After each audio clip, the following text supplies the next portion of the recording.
अस्सलाम वालेकुम। अच्छा, ये डे वन की समरी है। आपको कोशिश की जाएगी कि ऐसी ही समरीज कोई 20-30 मिनट की दे दी जाए जिसमें सारी जो बातें डिस्कस हुई हैं वो सारी आपको डिटेल में बता दी जाए। ठीक है, इसमें होता ये है कि आपको टू द पॉइंट चीज़ें मिलती हैं। ठीक है, और डिस्टोर्शन वगैरह नहीं होती, तो आप इजीली कर सकते हैं। 2 घंटे की रिकॉर्डिंग आप लोग मांगते तो हैं, पर 2 घंटे बैठ के देखना बहुत बड़ा, मतलब फ्री हो फिर भी नहीं देखा जाता। ठीक है, सेटिंग मुश्किल होती है, तो इसलिए ये आपको इजीली आप इसको कर सकते हैं। ठीक है, कल हमने क्या किया था कि एक तो हमने इंडिकेटर्स थोड़े पढ़े थे, इंडिकेटर्स की टाइप पढ़ी थी और कुछ वेबसाइट्स देखी थी और मनी मैनेजमेंट के ऊपर थोड़ी सी हमने डिस्कशन की थी। ठीक है, वेबसाइट्स पे आ जाए इंपॉर्टेंट। ठीक है, आपको टेलीग्राम में व्हाट्सएप ग्रुप में ये दे दी गई हैं और उधर पिन भी ऊपर पड़ी हुई है। ठीक है, इसमें tradingview.com और scstrade.com ये दो वो वाली साइट्स हैं जिसके ऊपर हम चार्ट देखते हैं। जैसे ये एक साइट ओपन है, ठीक है, एक ये साइट ओपन है, इनके ऊपर हम चार्ट देखते हैं। टेक्निकल्स जो हैं वो चार्ट्स के ऊपर वर्किंग होती है, इसलिए इनको हम देखते हैं। ठीक है, उसके बाद जो वेबसाइट्स हैं आपकी, ये ट्रेड इकोनॉमिक्स, इसके ऊपर फंडामेंटल्स पढ़े हुए हैं। ठीक है, और ये जो KSE स्टॉक्स की साइट्स हैं, ठीक है, इसमें क्या है कि हम एक्स रेट कैलकुलेटर एक इनका अवेलेबल है, उसको भी देखते हैं कैसे यूज़ करना है। ठीक है, और उसके अलावा जो DPS, ठीक है, सबसे पहले DPS को डिस्कस करते हैं। ये डाटा पोर्टल है, इसके ऊपर जितना भी पाकिस्तान स्टॉक मार्केट का डाटा है वो अवेलेबल होता है। ठीक है, इसमें जो हमारे मोस्ट इंपॉर्टेंट चीज़ें होती हैं वो अनाउंसमेंट्स आती हैं, ठीक, कंपनीज की, वो देखनी होती हैं।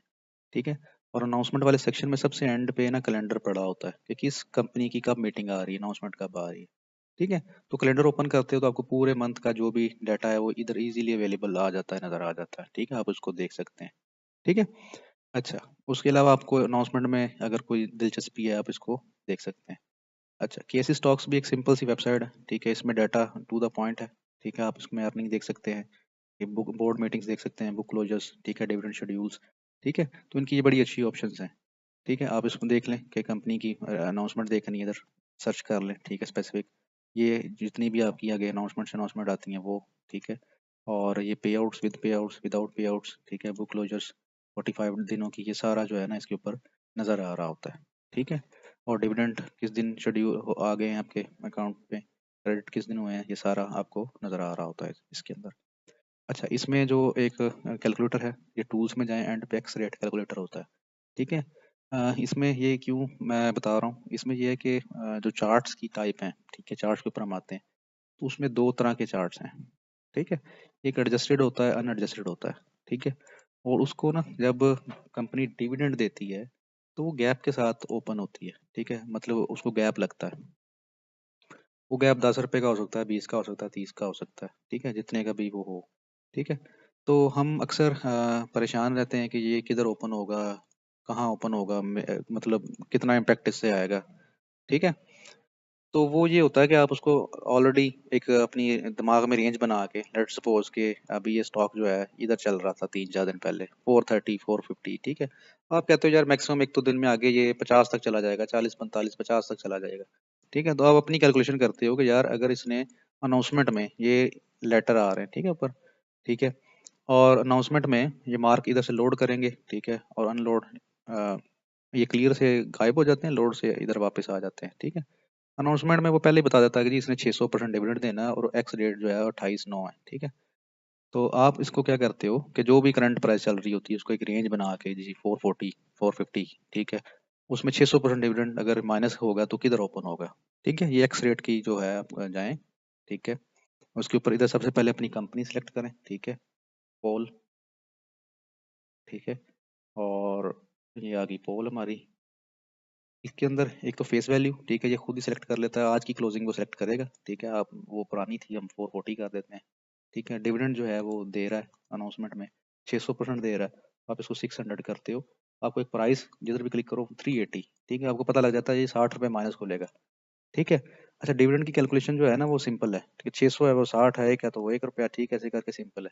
अब जब बोनस राइट वगैरह आते हैं उस पर प्रीमियम श्रीमियम आता है तो फिर उसकी जो कैलकुलेशन थोड़ी सी, मतलब हमें, मतलब मैनुअली हम नहीं करना पसंद करते। तो जस्ट उसमें डालोगे अगर राइट शेयर दे रहा है, ठीक है, इतने परसेंट राइट दे रहा है, 200% दे रहा है, ठीक है, उसके ऊपर 5 रुपये प्रीमियम ले रहा है, जो भी कर रहा है, तो उसमें से कितने माइनस होंगे। ठीक है, देखें 200% प्रीमियम पे वो इतने माइनस कर रहा है 426। ठीक है, अभी देखें 136 पे खुलेगा या जो भी। ठीक है, तो ये कैलकुलेशन, ठीक है, आपने देखनी होती है। उसके बाद हमारे पास जो है पोजीशन साइज कैलकुलेटर से। ठीक है, अब ये सरमाया.com के ऊपर भी अवेलेबल, इसका लिंक दे दिया। ये कैलकुलेटर्स में position size calculator Pakistan stock market का। ठीक है, इंटरनेशनल भी वैसे ही गूगल पे सर्च करें ना कि पोजीशन साइज कैलकुलेटर, तो वो कई आ जाते हैं। ठीक है, इसकी ज़रूरत कब पड़ती है कि जब हम मनी मैनेजमेंट देखते हैं तो उसमें ज़रूरत पड़ती है कि ये कितना हमने ख़रीदना है। ठीक है, मतलब मैं कहता हूँ जी आप ख़रीद लें, कितना ख़रीदना है वो तो आपने खुद देखना है। तो उसकी भी कैलकुलेशन है, उसके मुताबिक आप देखेंगे जी हमें कितना ख़रीदना है। ठीक है, वो कैसे खरीद चेक करते हैं, सिंपल ये है कि आप अपना अकाउंट बैलेंस देखते हैं कि लेट्स सपोज मेरे अकाउंट में 10,000 रुपये पड़े हैं। ठीक है, मैं रिस्क कितना चाह रहा हूँ अपने अकाउंट पे लेना, मैं कहता हूँ मैं 1% रिस्क लेना चाह रहा हूँ। ठीक है, अभी आज मैं कह रहा हूँ 10 रुपये पे खरीद लो एक शेयर। ठीक है, मैं 10 रुपये एंट्री प्राइस डालूंगा और मैं कहता हूँ स्टॉप लॉस जो है इसका 8 रुपये का लगाना है। ठीक है, बाकी ये रिस्क टू रिवार्ड, ठीक है, इसका भी इसमें कोई लिंक नहीं होता। ठीक है, ये जस्ट आपको टारगेट के लिए बताता है जी कितना आपका रिस्क टू रिवार्ड है। ठीक है, इसको आप जीरो भी करते हैं कोई मसले वाली बात नहीं है। ठीक है, माइनस कर दें, ठीक है, वो बस आपका जो प्रॉफिट शो करेगा जी इतना है, वो इधर नहीं करेगा। ठीक है, आपको चाहिए चीज़ क्या कि ये नंबर ऑफ शेयर्स, ये आपका काम की चीज़ है। ठीक है, फीस डालनी डाल दें, नहीं डालनी तो ना डालें। ठीक है, जितनी भी आपकी फीस बनती है, स्लिपेज परसेंटेज। ठीक है, स्लिपेज होता है कि अक्सर आपने देखा है जी, वो आपको स्लिपेज भी मिल रहा होता है कि मतलब मैं कहता हूँ 10 रुपये बाय कर लो, वो बाय करने जाते हो तो ऊपर नीचे हो जाता है थोड़ा सा। ठीक है, कैलकुलेट करो। ठीक है जी, आपको नंबर ऑफ शेयर बता देगा। ठीक है, ये आपको कहेगा जी आपने 48 शेयर खरीदने हैं इस स्टॉक के ऊपर। ठीक है, ये आपका रिस्क टू रिवार्ड रेशो है। ठीक है, अभी मैं स्टॉप लॉस कम करता हूँ, अगर मैं इसको कर देता हूँ 9 रुपये का स्टॉप लॉस। ठीक है, मैं कैलकुलेट करता हूँ। ठीक है, वो कहेगा जी आप 100 शेयर खरीद लो उसके, तकरीबन 94 है तो 100 मिलेंगे हमें, क्योंकि लॉट्स हमारी थोड़ी सी ऐसी हैं। ठीक है, रिस्क ज़्यादा करता हूँ, मैं कहता हूँ मैं अपने पोर्टफोलियो पे 2% का रिस्क लेता हूँ। ठीक है, ये कैसे कैलकुलेशन है वो भी हम डिटेल में सब चीज़ें देखते हैं। ठीक है, और इसको एक बार और भी करेंगे। ठीक है, वो कहता है 200 शेयर खरीद लो आप। ठीक है, ये रिस्क टू रिवार्ड का कैलकुलेटर होता है। अच्छा, फॉरेक्स के लिए भी सेम ही ऐसा ही है। ठीक है, फॉरेक्स के अंदर ये बाय वेबसाइट है कैश फॉरेक्स, कैशबैक फॉरेक्स। ठीक है, तो इसका मैं लिंक आपको दे दिया ऑलरेडी। ठीक है, इसमें ओपन प्राइस जो भी है वो लिखें। ठीक है, हमारा स्टॉप लॉस किधर है। ठीक है, आपको पोजीशन साइज कैलकुलेटर के लिए टारगेट प्राइस नहीं चाहिए होता। ठीक है, आपको अकाउंट बैलेंस और स्टॉप लॉस चाहिए होता है और ओपन प्राइस चाहिए होती है। मैं कहता हूँ जी मेरा इसमें $1,000 का अकाउंट है फॉरेक्स में। ठीक है, गोल्ड की प्राइस चल रही है 2,411। ठीक है, इसको हम सीधे सीधी कर लेते हैं ज़रा। ओपन जो प्राइस है वो है 2,400 रुपये पूरी। ठीक है, और मेरा जो स्टॉप लॉस है वो मेरा बन रहा है $3 का। ठीक है, $3 का मतलब कि मैं लगा रहा हूँ 2,397 पे। ठीक है, और मैं रिस्क कितना करना चाह रहा हूँ, मैं करना चाह रहा हूँ 1% रिस्क। ठीक है, मीन टू से कि अगर मेरे पास अकाउंट में 100 रुपये है तो जब मेरा एसएल हिट होगा मेरे अकाउंट में 99 रुपीज़ रह जाएंगे। ठीक है, 1% माइनस होगा। ठीक है, अभी 1,000 का 1% कितना होता है। ठीक है, वो इसमें से माइनस हो जाएगा। अच्छा, मैंने जस्ट कैलकुलेट का बटन दबाना है। ठीक है, तो ये उसको कैलकुलेट कर देगा। ये कहेगा जी आपका अगर स्टॉप लॉस 3 रुपये का है और 1,000 के ऊपर आप 1% रिस्क ले रहे हैं, तो इसमें आपकी जो लॉट है ना वो आपकी ये सिलेक्ट होगी। ठीक है, और इस लॉट के साथ अगर आप बाय करोगे तो आपका मनी एट रिस्क 10 रुपये 1% है। ठीक है, अगर आपका एसएल होगा तो आपके 10 रुपये ही उड़ेंगे उसके अकाउंट से। ठीक है, सेम इस एग्जांपल में हम देखते हैं कि अगर अ, हमारे पास 10,000 रुपया है। ठीक है, तो उसका 2% ही उड़ेगा। ठीक है, मतलब 10,000 में से 200 रुपया ही माइनस होगा अगर 188 शेयर का स्टॉप लॉस हो जाता है। ठीक है, ये पोजीशन साइज कैलकुलेशन होती है जो ट्रेड करते हैं। ठीक है, उनका होल्डिंग का कोई चक्कर मकर नहीं होता। ठीक है, अच्छा, इसकी इम्पोर्टेंस क्यों है होल्डिंग का? सिंपल सा मेथड अगर हम बनाते हैं। ठीक है, लेट्स सपोज के हमारे पास लेवल है। ठीक है, ये 30 रुपये का लेवल है, ये 20 रुपये का लेवल है। ठीक है, ये 10 रुपये का लेवल है। ठीक है, मेरे पास ये शेयर है, मैं कह रहा हूँ मैंने इसको लॉन्ग टर्म होल्ड। ठीक है, मार्केट ऐसे ऐसे ऐसे ऐसे मूव करती है, आपको पता है। ठीक है, ये मैंने लेवल निकाले हैं मैं अपने। अभी मार्केट ना इधर आई हुई है, तो उनकी जो है वो देखते हैं कि मेरे पास कैश कितना पड़ा हुआ है। लेट्स सपोज मेरे पास 100 रुपया कैश है। ठीक है, तो मुझे पता है कि यार ये स्टॉक जो है अक्सर 2 बार मतलब 2 पॉइंट नीचे आ सकता है। ठीक है, मुझे इधर एवरेज करना है, मुझे इधर एवरेज करना है, ठीक है, और एक्सट्रीम सिनेरियोज के लिए मुझे इसको 5 रुपये पे भी एवरेज करना है, ठीक है। और ये जो 100 रुपया है ये मैंने मुख्तस किया हुआ है इसी स्टॉक के लिए, ठीक है। तो आप क्या करते हो कि इस 100 को डिवाइड करते हो 3 पार्ट में, 33 रुपये आ जाएंगे। तो आप 33 रुपये में जितने भी आपको शेयर मिल रहे हैं राउंड ऑफ करके, आप 33 रुपये की बाइंग इधर करेंगे, 33 की इधर करेंगे, 33 की ये एक्सट्रीम सिनेरियोज के लिए करा, ठीक है।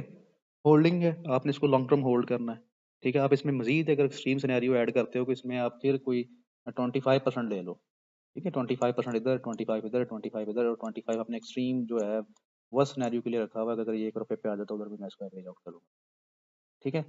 एक तो ये मेथड होता है, ठीक है। दूसरा जो मेथड है मार्टेंगल मेथड उसको कहते हैं, उसमें ये होता है कि अगर आपके पास कैपिटल बहुत ज़्यादा है, ठीक है, मीन टू से कि आप पेनीज को ट्रेड करते हो और कैपिटल आपके पास अच्छा खासा है, तो एक जो स्टॉक है उसकी प्राइस चल रही है 5 रुपये, ठीक है, और आपको पता है कि यार ये 2-3 तक मैक्सिमम आता है, 2-3 रुपीज़ तक, और उधर से ये मूव देता है तकरीबन 3-4 रुपए की, ठीक है। ये आपकी इसकी हिस्ट्री रही है 5-10 साल, जितने साल की भी। आप इसमें लेवल निकालते हो कि ये लेवल है इसके, ठीक है, 5 है, 4 है, 3 है, ठीक है, ये 2.5 है, ठीक है, ये 2 रुपये 20 पैसे है, वट एवर, ठीक है, और 2 तक मैक्सिमम आता है, और अगर इससे नीचे भी लेवल निकालो तो 1 रुपये का लेवल है। आप इसको सोच रहे हैं कि मैं आज ही खरीदूं 4 रुपये पे, ठीक है।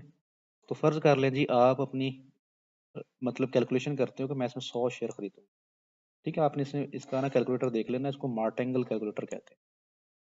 अगली बार अगर आपके पास 100 है ना तो आपने 100 और खरीदना है, ठीक है। मीन टू से डबल करना है इसको, आपने खरीदना 200, ठीक है। अभी आपके पास 300 पड़ गया ना, ठीक है। अगले लेवल के ऊपर आपने इसको खरीदना है 300 मजीद 600 खरीदना है, डबल करना है, ठीक है। अभी आपके पास 600 ये पड़ा हुआ है और 300 ऊपर वाला पड़ा है, 900 पड़ा हुआ है, ठीक है। 900 के बाद आपके पास ये लेवल आता है, 9 का डबल होता है 1800, आपने 1800 नए शेयर खरीदने हैं और इसमें 900 ऐड करने हैं, ठीक है। 9 और 2700 बन जाएंगे, ठीक है। अभी आपके पास इसकी क्वांटिटी जो है वो 2700 इकट्ठी हो गई है, ठीक है। अभी ये है कि 2700 की जो एवरेज प्राइस है ना वो आपकी 2 रुपये excluding commission and other factors, आपकी ये एवरेज बन रही 2 रुपये 20 पैसे, ठीक है। ये मार्टेंगल मेथड है, आप इसका कैलकुलेटर देखें इजीली आप उसको कर लेंगे, ठीक है। अभी ये है कि आपका ये 2 रुपये 20 पैसे की ही आपकी एवरेज है, ये आपको मतलब टारगेट 5 रुपये ना दे, 3 रुपये पे भी आपको प्रॉफिट है, 2.5 रुपये भी प्रॉफिट है, 4 रुपये भी प्रॉफिट है। तो जो लोग अपने लेवल्स निकाल के, ठीक है, मतलब कि मेरे पास मैं सिंपल सी कैलकुलेशन है कि 2700 शेयर होंगे तो मेरे 2 रुपये 20 पैसे तक मेरे पास एवरेज पड़ी होगी, तो मैंने कैलकुलेशन किया जी 2700 पे मेरी इतनी कॉस्ट आती है, ठीक है। सिंपल सी कैलकुलेशन करें और इसको एवरेज आउट ऐसे कर लें, ठीक है। अभी ये है कि जी मजीद मैंने पैसे रखे हुए थे तो ये जी 1 रुपये पे आ गया, ठीक है। 1 रुपये पे आया तो जो 2700 में 2700 मैंने मजीद ऐड करना है, डबल, ठीक है, जो इसका कुलिया चलता हुआ आ रहा है, तो उसके ऊपर भी मेरी जो एवरेज प्राइस है वो 1 रुपीज पर शेयर बनेगी, ठीक है। और ये अगर 2 रुपये पे तक भी जाता है तो मैं उसको बेच के प्रॉफिट में हूँ, ठीक है। अच्छा, ये बड़ा सिंपल सा है जिसको हम कहते हैं ना थोड़ा थोड़ा थोड़ा खरीदो, ठीक है। सुना तो हुआ होगा, बताया किसी ने नहीं होगा, तो थोड़ा थोड़ा थोड़ा ऐसे खरीदो, ठीक है, कि आपकी जो भी करंट प्राइस है वो एवरेज बने। तो इसमें ये है कि अगर आप शुरू में इधर मैं ज्यादा खरीद लूं अपने पोर्टफोलियो अपनी औकात से ज्यादा, तो ये है कि मेरे पास इधर आने तक पैसे ही नहीं बचते, मैं इधर इधर जीरो हो जाता हूँ, ठीक है। हम as a investor as a new trader जब आते हैं तो इतना लाव लाव किया जाता है कि दिमाग खराब होता है, ठीक है, कि ये दोबारा आपको मिलेगा नहीं, ठीक है। मीन टू से कि ये 4 रुपये पे वो ले लो ये नहीं आएगा वापस, इसकी न्यूज आ गई, खबर आ गई, वो आ गई, ठीक है। मैं 2700 इधर खरीद के बैठ जाऊं और नीचे मेरे पास पैसे ही ना हो एवरेज आउट करने के, तो फिर, ठीक है। बाकी जो भी एवरेज आउट मेथड्स हैं उसमें ये है कि आप इधर खरीदो इधर खरीदो इधर खरीदो, ठीक है, तो ये आपकी तकरीबन इधर एवरेज बन जाएगी। अभी मार्केट इधर आई हुई है, वो मैक्सिमम इधर तक जाएगी, आपको ब्रेक इवन पॉइंट पे ही आप तक गई, आप कह रहे थोड़ा सा प्रॉफिट आए बेचो, थोड़ा वो आई नहीं ठक नीचे। ठीक है, इस मेथड में क्या है कि आपकी एवरेज यही है, जिधर आपने लास्ट खरीदना है वही आपकी एवरेज प्राइस है। ठीक है, अगेन इसमें आप कमीशन मैं इंक्लूड नहीं कर रहा, अदर फैक्टर्स, ये कमीशन हो गया, वो लग गया आपको, बाकी जो भी चार्जेस वगैरह हैं, ठीक है, तो वो इसमें एक्सक्लूड कर दें आप।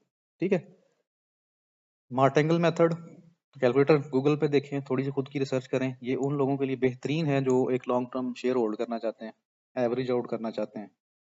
ठीक है, थोड़ा थोड़ा खरीद के एवरेज कर लें। पेनी स्टॉकर्स जो हैं वो आ, इस मेथड पे काम कर सकते हैं। ठीक है, तो ये हो गया, आई होप सो कि ये समझ में आ गया होगा। अभी आते हैं कि मनी मैनेजमेंट ज़रूरी क्यों है। ठीक है, मनी मैनेजमेंट इसलिए ज़रूरी है कि, अच्छा, ये है सिनेरियो। ठीक है, ये 1%, अगर हम कहते हैं जी मेरे पास 100 रुपए का अकाउंट है और मैं हर बार 1% अपना जो है वो रिस्क करता हूँ कि मेरा जब भी एसएल होगा, ठीक है, जैसे हमने पोजीशन साइज में देखा ना कि गोल्ड अगर मैं खरीदता हूँ, $3 का मेरा एसएल है, 1% मैं रिस्क ले रहा हूँ, वो कह रहा है जी इतनी लॉट्स खरीद लो, 3.333, आपके $10 ही उड़ेंगे जब आपका एसएल होगा, इससे ज्यादा नहीं उड़ेंगे। ठीक है, इसमें अदर फैक्टर है कि इसमें कमीशन ऐड होगा, तो जाहिर सी बात है कि शायद 12-13 उड़ जाए। ठीक है, कमीशन को हम एक्सक्लूड कर रहे हैं। ठीक है, हो सकता है कि डबल उड़ जाए अगर कमीशन ज्यादा है। ठीक है, बट एक्सक्लूडिंग कमीशन जो है ना, ये इतने आपके उड़ेंगे। ठीक है, तो मैं ये आपसे पूछता हूँ, 2 मिनट के लिए सुने, कि अगर $100 है मेरे पास और मैं हर बार 1% का रिस्क ले रहा हूँ, ठीक है, तो कितनी ट्रेड के बाद मेरा पोर्टफोलियो जो है वो जीरो हो जाएगा, मार्केट से मैं आउट हो जाऊंगा, या कितनी देर बाद मेरा आधा पोर्टफोलियो उड़ जाएगा। ठीक है, तो इसका अक्सर जवाब लोग देते हैं जी 100 ट्रेडों में आपका अकाउंट जीरो हो जाएगा। ठीक है, या 50 पे आधा हो जाएगा, बट ये ऐसा नहीं होता।